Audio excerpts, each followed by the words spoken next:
প্রকাশ্যে অভিনেত্রীদের জড়িয়ে ধরে আদর করতেন তিনি। বিবাহিত হলেও তার ছিল নতুন নতুন নায়িকাদের সাথে সম্পর্কে জড়ানোর শখ। আওয়ামী লীগের একনিষ্ঠ কর্মী হওয়ায় কাউকেই তোয়াক্কা করতেন না তিনি। এমনকি সাংবাদিকদের গায়ে হাত তোলার অভিযোগও রয়েছে তার বিরুদ্ধে। বলছি আলোচিত, সমালোচিত ও বিতর্কিত অভিনেতা জয় চৌধুরীর কথা। হঠাৎ করেই ভোল পাল্টে বিএনপির ভারপ্রাপ্ত চেয়ারম্যান তারেক রহমানের প্রশংসা করে ফেসবুকে পোস্ট দিয়েছেন তিনি। জানিয়ে নেটিজেন থেকে শুরু করে সহকর্মীদের কাছ থেকেও নিন্দার বাণী শুনতে হচ্ছে তাকে।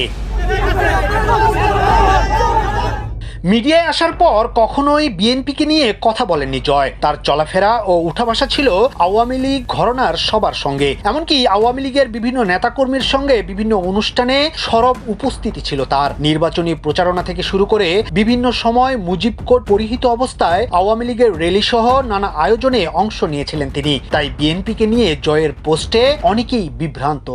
আমার কথা বা আমার মেম্বাররা যারাই এই ঘটনার সাথে সম্প্রতি ফেসবুক পোস্টে জয় চৌধুরী লেখেন, তারেক রহমান, আপনি স্বাধীনতার মহান ঘোষক, শহীদ প্রেসিডেন্ট জিয়াউর রহমানের সুযোগ্য সন্তান। আপনি সংস্কৃতি বান্ধব, তারুণ্যের অহংকার, গণমানুষের নেতা। সকল ষড়যন্ত্রের জাল ছিন্ন করে দ্রুত ফিরে আসুন আমাদের মাঝে। আপনার অপেক্ষায় প্রিয় বাংলাদেশ।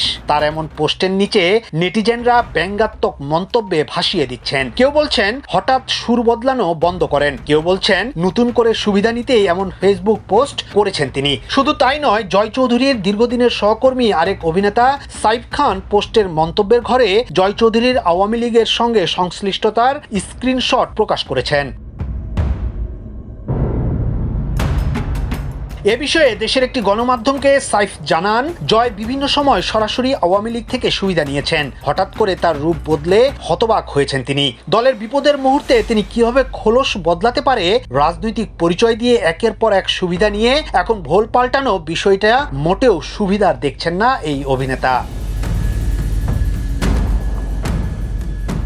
এদিকে পরিস্থিতি এবং নানা চাপের কারণে সে সময় আওয়ামী লীগের সাথে ছিলেন বলে দাবি করেছেন জয়। তিনি বলেন, দীর্ঘদিন ক্ষমতায় থাকার ফলে বিভিন্ন পরিস্থিতির শিকার হতে হয় তাকে। মন চাইলেও অনেক কিছু করার ক্ষমতা থাকে না, যে কারণে আগে সরাসরি দলীয় পরিচয় নিয়ে মুখ খুলতে না পারলেও এখন কথা বলতে পারছেন বলে জানান জয় চৌধুরী। তিনি বলেন, আমি কাদের সঙ্গে নির্বাচন করেছি সেটা অনেকেই জানেন। আমার প্যানেলের অনেকেই বিএনপি সমর্থক ছিলেন। আমাদের বিপরীতে ছিলেন নিপুণ আপু। তিনি নানাভাবে আমাকে চাপ দিয়েছেন।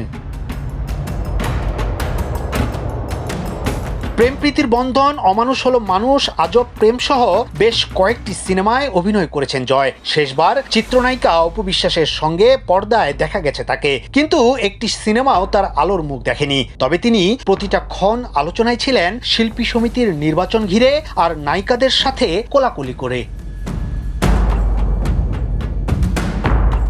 ইয়াসিন আলী, সোনালী নিউজ, ঢাকা।